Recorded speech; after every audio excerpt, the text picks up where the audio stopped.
शान, पागल मत हो रही, क्या कर रहे हो तुम? वही जो आपको बहुत पहले कर लेना चाहिए था। इसकी वजह से हमारी बहन की जिंदगी बर्बाद हुई है। पागल मत बनो शानी, हमारी बहन की इस हालत का जिम्मेदारी ये नहीं है। गन मुझे दो। तो कौन है? मुझे गन दो, मैं तुम्हें सब बताता हूं। नहीं,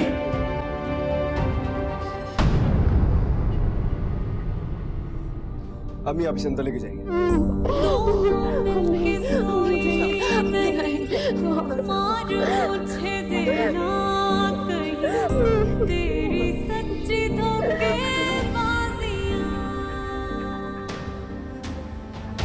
तुम चलो मेरे साथ।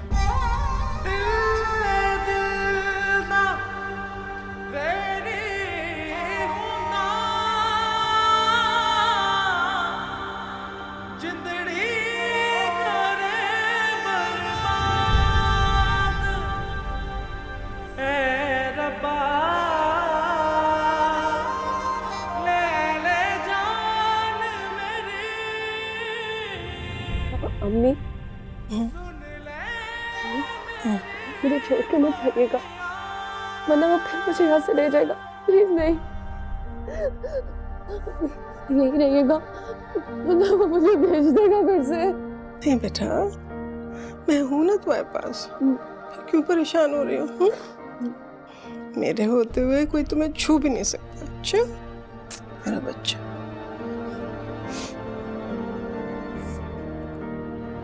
यही रहिएगा। धैर्य हो बेटा।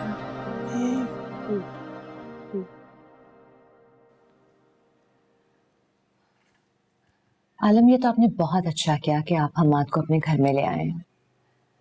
इस तरह से इरम के जो दिल में डर और खौफ है ना उसकी तरफ, वो खत्म होने के काफी इम्कान हैं। जी, पर एक बात मुसलसल मुझे डरा रही है। कैसी बात?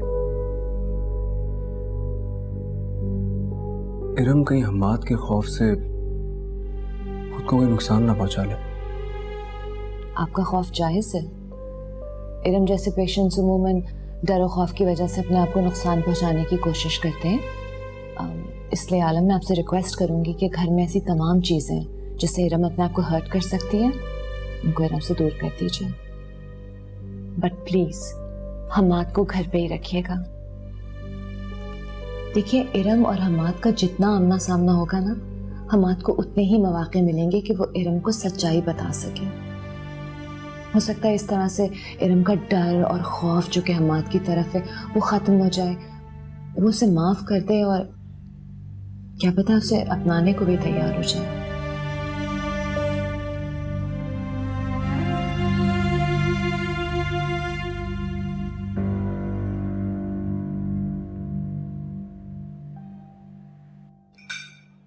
तुमने आखिर हमाद को क्यों रखा हुआ है घर पर? तुम्हें पता है जब से वो यहाँ आया है इरम कितनी डरी सहमी रहने लगी है, अपने कमरे से बाहर तक नहीं आती वो। अम्मी, मेरी आज इरम की साइकियाट्रिस्ट से मुलाकात हुई थी। उसी ने मुझे ये कहा है कि हमाद जितना इरम के आसपास रहेगा उतनी ही जल्दी इरम को इस बात का एहसास होगा कि हमाद ने ना तो पहले उसको नुकसान पहुंचाया था और ना आगे कभी नुकसान पहुंचाएगा। मैं तो बस ये चाहता हूँ कि इरम के दिल में हमाद के लिए जो खौफ है ना वो किसी तरह खत्म हो जाए।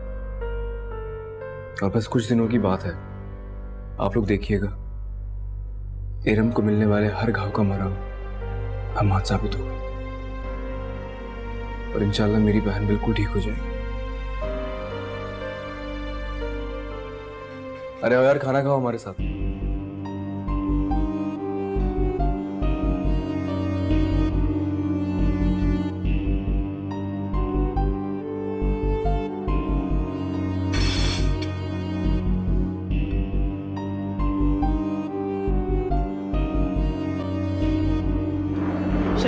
शानी खाना तो खा लो।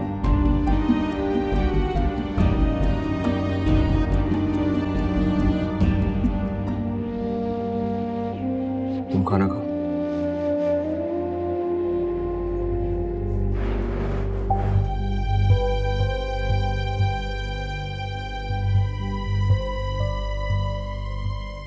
अरे बोलो ना, क्या खाओगे यार?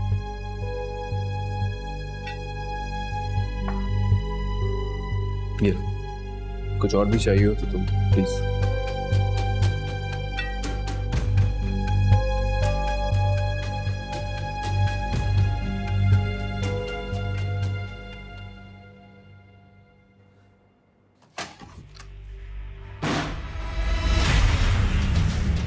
मैं नहीं जानता कि तूने मेरे भाई पर क्या जादू किया है, लेकिन मैं नहीं भूला कि तेरी वजह से मेरी बहन ने क्या कुछ सहा है। आलम भाई ने तो तुझे माफ कर दिया, लेकिन मैं तुझे माफ नहीं करूंगा। मैं तो खुद यही चाहता हूँ कि आप लोग मुझे सजा दें, शायद इससे मेरी कुछ तकलीफ कम हो जाए। मारना चाहते हैं ना आप मुझे, खुशी से मार डालिए, क्योंकि मेरी वजह से जो कुछ इरम के साथ हुआ है उसके लिए मौत भी छोटी सजा होगी। मारे मुझे, मारे मुझे, ज्यादा ड्रामेबाजी करने की जरूरत नहीं है मेरे सामने, क्योंकि तेरी मक्कारी का कोई असर नहीं होगा मुझ पे। मारूंगा तो मैं तुझे जरूर, छोड़ूंगा नहीं। बस सिर्फ एक बार मुझे ये भनक पड़ जाए कि तेरे यहाँ आने का मकसद क्या है, फिर मैं तुझे अपने हाथों से मारूंगा और ऐसी मौत दूंगा कि मौत भी काम उठेगी। याद रखना, छोड़ूंगा नहीं मैं तुझे।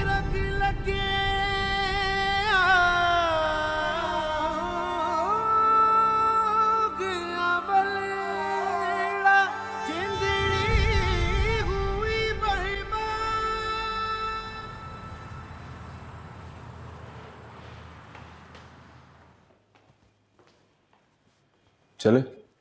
चलो। शानी का है? वो तो शाम को ही मरी वापस चला गया। वापस चला गया? क्यों, मुझे बताए बगैर चला गया? तुमने हमाद को यहाँ घर पर रखने का जो फैसला किया है उसे पसंद नहीं था। अम्मी, आप लोग क्यों नहीं समझ रहे? मैं जो कुछ कर रहा हूँ वो इस घर के लिए और इरम के लिए बेहतर है। मैं उसका भाई हूँ, उसके लिए कोई गलत डिसीजन नहीं लूंगा मैं।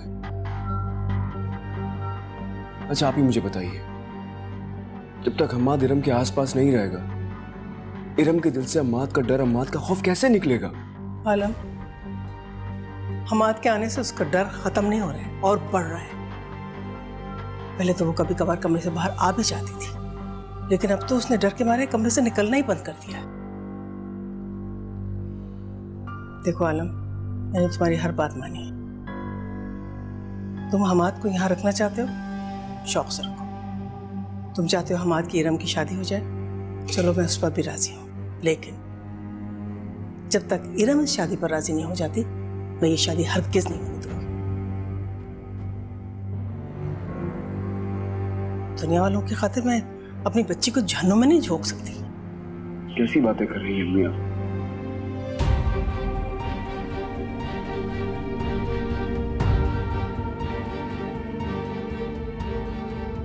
बेगम साहिबा, इरम बाजी का खाना कमरे में लगा दूं या डाइनिंग पे लगा? इरम का खाना उसके कमरे में ले जाओ, बाकी लोग डाइनिंग टेबल पे खा लेंगे। अच्छा ठीक है। चले। जी, आई।